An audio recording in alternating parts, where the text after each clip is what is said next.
올해 우리 세대로 교회 표를 아시나요? 시선이 이렇게 왼쪽으로 가시면 안 되고 저를 보시고 대답하셔야 되는데 올해 우리 교회 표가 뭐죠? 예수님의 참 제자 기도로입니다. 이를 위해서 양 목사님께서 지난 주일부터 기도 세우기 시리즈 설교를 시작하시는데 그 첫 번째가 무엇이었죠? 거꾸로였습니다. 그렇죠? 예수님의 이름으로 기도합니다가 기도를 끝맺는 주문이나 단순한 마침표가 아니라 우리의 기도를 시작하고 이끄는 기관차가 되어야 한다는 말씀을 지난 주일에 우리가 들었습니다. 예수님이 우리 기도의 근거와 능력과 목적과 우선순위가 되어야 합니다. 여러분은 성경 66권 중에서 기도를 배우기에 가장 좋은 책 한 권을 꼽으라고 한다면 어떤 책을 꼽으시겠습니까? 네, 저도 동의합니다. 저도 시편을 꼽겠습니다. 왜냐하면 시편은 하나님을 향한 찬송과 기도로 이루어진 책이기 때문에 그렇습니다. 시편이 다른 성경책과 가장 두드러지게 차이가 나는 한 가지 점이 있습니다. 그것은 무엇일까요?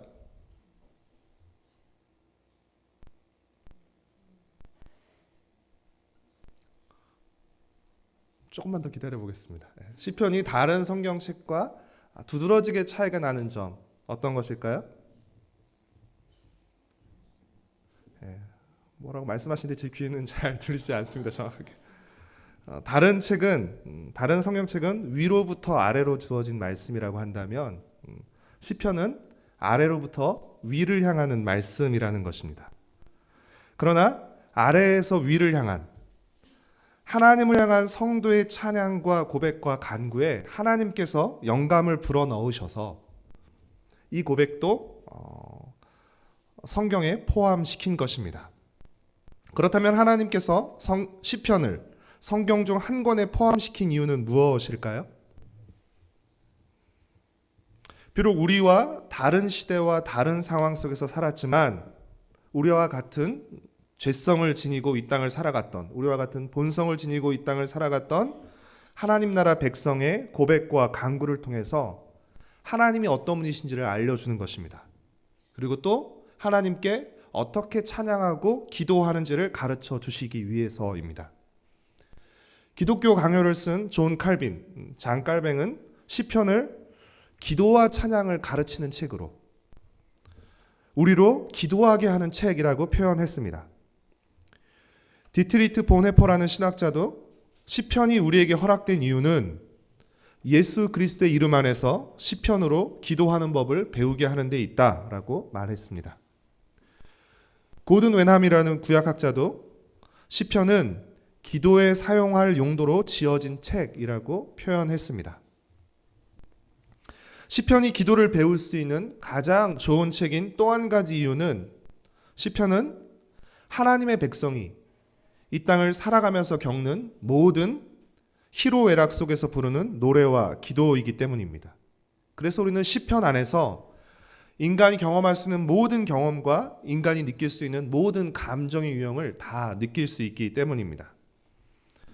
4세기 알렉산드리아의 대주교이자 신학자인 아타나시우스는 여러분이 겪는 특정한 공경이나 필요가 무엇이든 그것에 딱 맞는 말을 바로 시편에서 찾아낼 수 있다라고 말했습니다. 그래서 기독교 역사에서 많은 믿음의 사람들이 기도 훈련에 시편을 활용할 것을 조언하고 제안했습니다.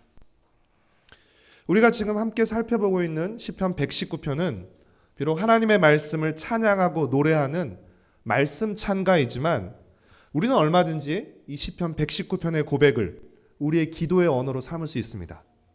그리고 이 119편을 통해서 기도를 배울 수 있습니다. 아무쪼록 시편 119편을 통해서 우리의 삶 속에 말씀뿐 아니라 기도가 더욱 풍성해지기를 소망합니다. 오늘 우리가 읽은 시편 119편 49절부터 72절까지 말씀은 119편의 7년, 8년, 9연에 해당됩니다. 이는 히브리어의 7번째 단어인 자인, 8번째 단어인 헤트, 9번째 단어인 테트로 시작한다는 것을 의미합니다. 말씀에 대한 간절함과 갈급함으로 우리의 마음이 말씀을 향하게 하고, 그래서 말씀대로 행하고 살고자 할 때, 이때 어김없이 반드시 등장하는 사람이 있습니다. 사람들이 있습니다. 그들은 누구죠? 말씀대로 살려고 애쓰고 몸부림치는 우리를 조롱하는 사람들입니다. 51절에 기록된 교만한 자들, 53절에 기록된 주의 율법을 버린 악인들, 69절에 기록된 거짓을 지어 나를 치려하는 교만한 자들이 바로 그런 사람들입니다. 우리 51절 말씀을 같이 읽도록 하겠습니다. 교만한 자들이 나를 심히 조롱하였어도 나는 주의 법을 떠나지 아니하였나이다. 공동번역은 주의 법을 떠나지 않았다는 이 표현을 주의 법에 버텼다라고 표현하고 있습니다. 시인이 교만한 자들의 조롱, 그리고 앞서 나온 표현을 빌리자면 권력자들의 비방에도 불구하고 주의 법을 떠나지 않을 수 있었던 이유는 무엇이죠? 하나님의 말씀을 기억했기 때문입니다. 특별히 어떤 말씀을 기억하신 것이죠? 악인들의 심판과 최후에 대해서 하신 하나님의 말씀을 기억하고 그 말씀을 붙들었기 때문입니다. 52절 말씀을 같이 읽겠습니다. 여호와여, 주의 옛 규례들을 내가 기억하고 스스로 위로하였나이다. 비록 교만한 자가 조롱하고 비방하지만 그들의 말 때문에 흔들리고 절망하는 것이 아니라 이 순간 하나님의 말씀을 기억해내며 위로를 받고 소망을 품고 다시 일어서는 것입니다. 우리 49절과 50절 말씀을 같이 읽겠습니다. 주의 종에게 하신 말씀을 기억하소서. 주께서 내게 소망을 가지게 하셨나이다. 이 말씀은 나의 고난 중의 위로라. 주의 말씀이 나를 살리셨기 때문이니이다. 사랑하는 성도 여러분, 하나님은 말씀으로 우리를 위로하시고 우리에게 소망을 주시며 우리를 살리십니다. 그렇게 우리는 그 하나님의 말씀을 기억하고 그 하나님의 말씀을 붙들어야 하는 것입니다. 52절에 보면 여호와여, 주의 옛 규례들을 내가 기억하고 라고 나옵니다. 이 52절의 기억이 시인이 하나님의 말씀을 기억하는 것이라면 49절의 기억, 주의 종에게 하신 말씀을 기억하소서의 이 기억은 하나님이 시인에게 하신 말씀을 기억해 달라는 것입니다. 즉 시인은 하나님의 말씀을 기억하고 있었기에 그 말씀을 근거로 그 말씀을 붙잡고 하나님께 그 말씀을 기억해 달라고 기도하는 것입니다. 하나님의 말씀을 붙들고 하는 기도는 힘이 있습니다. 시인이 하나님의 말씀을 기억하고 떠나지 아니하며 하나님의 말씀을 지키는 이유는 하나님이 반드시 자신의 말씀을 이루시는, 지키시는 신실하신 분이라는 것을 알았기 때문입니다. 하나님이 전능하시고 신실하셔서 반드시 자신의 말씀을 지키실 것을 알았기 때문입니다. 그랬기 때문에 하나님의 말씀을 기억하고 떠나지 않은 것입니다. 만약 하나님이 우리처럼 말씀만 하시고 지키지 않는다면 우리는 하나님의 말씀을 지켜야 되는지 말아야 되는지 고민해야 됩니다. 왜냐하면 하나님의 말씀만 해놓고 안 지키시면 괜히 말씀을 지켰다가 손해보는 일이 생길 수 있고 또 실망할 수 있기 때문에 그렇습니다. 그러나 하나님이 자신의 말씀을 반드시 이루시는 분이라는 것을 신뢰한다면 그 말씀을 이루실 능력도 있고 그 말씀을 이루실 신실함도 가지고 계신 분이라는 걸 믿는다면 우리가 하나님의 말씀을 지키는 것은 특별한 것이 아니라 마땅한 것입니다. 하나님은 반드시 자신의 말씀을 이루시고 지키시기에 우리가 하나님의 말씀을 지키는 것은 결코 손해도 실망도 없습니다. 말씀을 지키는 자의 가장 큰 복은 무엇입니까? 그 말씀대로 이루어질 때 기쁨과 영광을 누리게 된다는 것입니다. 56절과 57절의 말씀을 함께 읽겠습니다. 내 소유는 이것이니 곧 주의 법도들을 지킨 것이니이다. 여호와는 나의 분깃이시니 나는 주의 말씀을 지키리라 하였나이다. 내 소유는 이것이니 곧 주의 법도들을 지킨 것이니이다. 새 번역은 56절 말씀을 주님의 법도를 따라서 사는 삶에서 내 행복을 찾습니다 라고 표현하고 있습니다. 공동 번역은 당신의 계명을 지키는 것, 이것이 나에게는 전부입니다 라고 표현하고 있습니다. 사랑하는 성도 여러분, 말씀을 잘 지켜서 그 지킨 대가와 결과로 복을 받는 것이 아니라 말씀을 지키는 것이 곧 복인 것입니다. 말씀을 따르는 삶이 곧 행복한 삶인 것입니다. 시편 119편 72절의 고백처럼 말씀을 천천 금은보다 귀한 것으로 여기시고 이 말씀을 지키는 것을 여러분의 소유로, 여러분의 분깃으로 삼으시기를 바랍니다. 마지막엔 결국 하나님의 말씀대로 한 것만이 하나님께 인정받고 남게 될 것입니다. 그렇지 않은 것들은 바람에 나는 겨처럼 다 날아가 버리고 그리고 심판의 불에 다 타고 없어지게 될 것입니다. 시인은 이 사실을 알았기 때문에 자신의 발길이 늘 말씀을 향하도록 그리고 주저하지 않고 서둘러서 주의 말씀을 지키게 해달라고 기도합니다. 우리 59절과 60절 말씀을 함께 읽도록 하겠습니다. 내가 내 행위를 생각하고 주의 증거들을 향하여 내 발길을 돌이켜 싸우며 주의 계명들을 지키기에 신속히 하고 지체하지 아니하였나이다. 59절과 60절 이 두 구절의 말씀은 우리에게 회개의 두 가지 요소에 대해서 가르쳐주고 있는데요. 하나는 신속성이고 하나는 방향을 전환하는 것입니다. 우리는 지체하지 않고 신속히 회개해야 합니다. 그리고 또 말씀이 지시하는 방향으로, 말씀이 가리키는 방향으로 우리의 방향을 전환해야 합니다. 공동번역은 59절을 이렇게 표현하고 있습니다. 지금까지 걸어온 내 길을 반성하고 당신 언약의 길로 되돌아옵니다. 회개는 우리가 걸어온 길이, 우리가 걷는 길이 잘못되었다는 것을 인정하고 반성하며 그 길에서 떠나 하나님이 지시하는 길로, 말씀의 길로 되돌아오는 것을 의미합니다. 말씀을 들을 때 이 사실을 깨닫고 돌이키면 얼마나 좋겠습니까? 많은 그게 쉽지가 않습니다. 우리가 자녀들을 훈육할 때에도 좋은 말로 할 때 알아들으면 얼마나 좋겠습니까? 많은 꼭 큰 소리 치고 매를 들어야만 말을 듣지 않습니까? 그래서 하나님이 우리에게 허락하시는 것이 무엇이죠? 바로 고난입니다. 우리 67절 말씀을 같이 읽도록 하겠습니다. 고난 당하기 전에는 내가 그릇 행하였더니 이제는 주의 말씀을 지키나이다. 물론 모든 고난이 죄나 잘못에 대한 징계는 아닙니다. 앞서 읽었던 50절의 고난은 말씀대로 살아가는 데 따르는 고난, 의로운 고난으로 보입니다. 그러나 우리가 조금 전에 읽은 67절의 고난은 죄나 잘못에 대한 징계로 보입니다.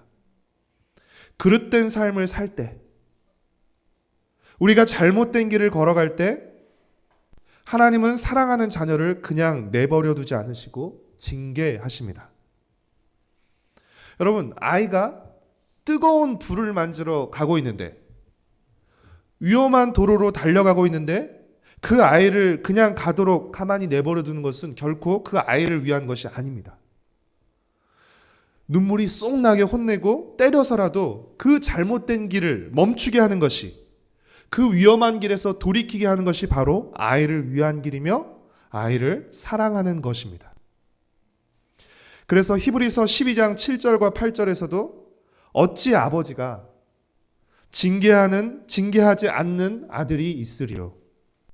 징계는 다 받는 것이거늘 너희에게 없으면 사생자여 친아들이 아니니라고 말씀하고 있는 것입니다. 여러분, 징계의 목적은 고난을 주는 것이 아닙니다.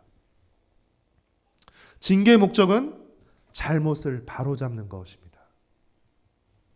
징계의 출발은 미움이 아니라 사랑입니다. 네가 믿기 때문에 어디 고난 좀 실컷 당해봐라 이런 거 아닙니다. 사랑하기 때문에, 그렇죠? 고난을 통해서 멈추게 하는 것입니다. 하나님을 바라보게 하는 것이고 하나님의 말씀을 듣게 하는 것입니다.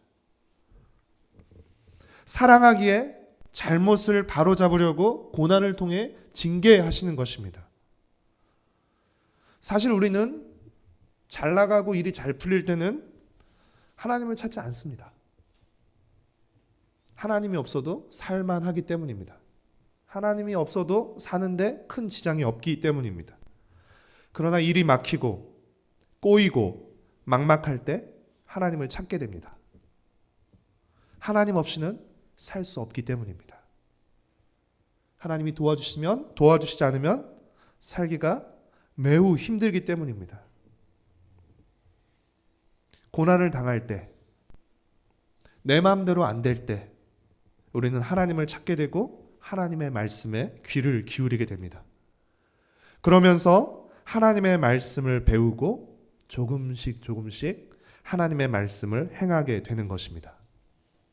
사랑하는 성도 여러분, 오늘 우리가 여기 이 자리에 있을 수 있는 이유의 70-80%는 우리가 살아오면서 겪은 고난 때문입니다. 만약 살아오면서 모든 일이 내 뜻대로 술술 다 잘 풀리고 어떤 어려움과 고난도 없었다면 제가 자신 있게 말할 수 있습니다. 틀림없이 우리는 이 자리에 있지 않을 것입니다. 그러나 우리가 살아오면서 맞닥뜨렸던, 예기치 않게 때로는 너무나 아프게 맞닥뜨렸던 그 고난이 우리에게 많은 슬픔과 상처와 상실을 겪게 했지만 그 고난이 우리로 주님을 찾게 했고 주님께 매달리게 했고 주님을 따르게 한 것입니다. 지금 와서 다시 돌이켜보면 그 고난 때문에 우리가 우리의 목숨처럼 아끼던 재산과 건강과 명예와 지위와 이런 것들을 잃었을지는 모르지만 그 고난 때문에 우리가 잃었던 것보다 훨씬 더 소중한 주님을 찾게 되고 주님을 얻게 된 것입니다. 71절 말씀을 우리가 함께 읽도록 하겠습니다. 고난당한 것이 내게 유익이라 이로 말미암아 내가 주의 율례들을 배우게 되었나이다. 사랑하는 성도 여러분, 이 고난의 유익과 축복을 놓치지 않으시기를 바랍니다. 우리는 복된 삶을 위해 기도합니다. 그런데 우리는 복된 삶을 어떤 삶으로 여기죠? 복된 삶 이꼴 고난이 없는 삶으로 여깁니다.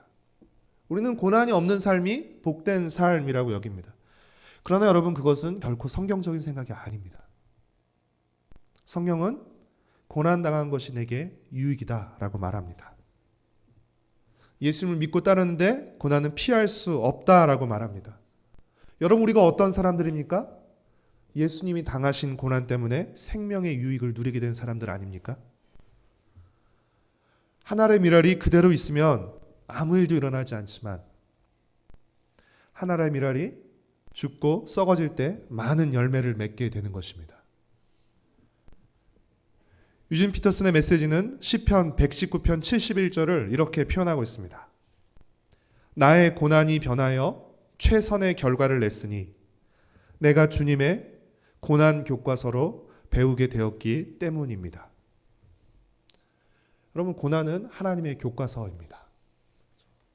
고난 없이 배울 수만 있다면 얼마나 좋겠습니까? 근데 우리가 그런 존재들이 아니에요. 고난이 있기 때문에 그나마 귀를 기울이게 되고 그나마 배우게 되는 것입니다. 여러분, 예수님도 이 고난의 교과서로 순종을 배우고 온전하게 되셨습니다. 히브리서 5장 8절과 9절은 그가 아들이시면서도 받으신 고난으로 순종함을 배워서 온전하게 되셨은즉 자기에게 순종하는 모든 자에게 영원한 구원의 근원이 되셨다라고 기록하고 있습니다. 예수님이 하나님의 아들이시지만 고난을 통해서 순종을 배우셨습니다. 그리고 순종을 통해서 완전하게 되신 것이고 완전한 순종을 통해서 우리를 구원에 이르게 하시는 것입니다. 사랑하는 성도 여러분, 고난을 유익으로 만드는 비결은 말씀과 기도입니다. 먼저는 하나님의 말씀을 기억하는 것입니다. 왜냐하면 하나님의 말씀은 고난 중에 있는 우리를 위로하고 우리에게 소망을 주고 우리를 살리시는 말씀이기 때문입니다. 그리고 이 말씀을 붙들고 하나님께 이 말씀을 기억해달라고 기도하는 것입니다.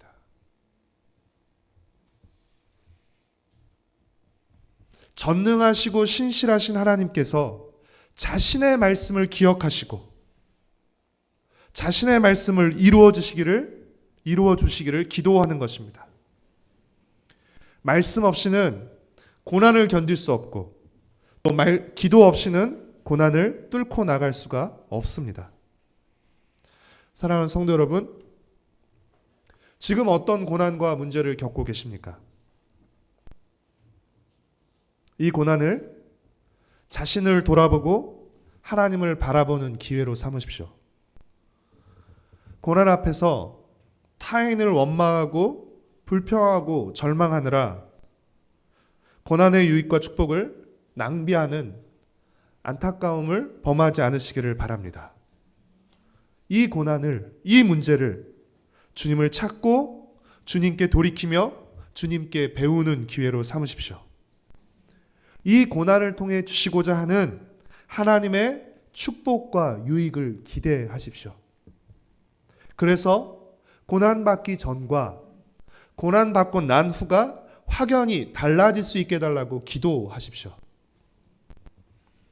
하나님의 말씀을 기억하고 또 이 말씀을 붙잡고 드리는 믿음의 기도를 통해서 고난의 골짜기를 잘 통과하고 이 과정에서 한 뼘 더 성장하고 또 이 고난의 골짜기를 통과한 후 고난받는 것이 내게 유익했다라고 고백하며 주님께 영광 돌리며 또 공동체의 격려가 될 수 있는 그런 믿음의 사람이 되기를 축복하고 소망합니다.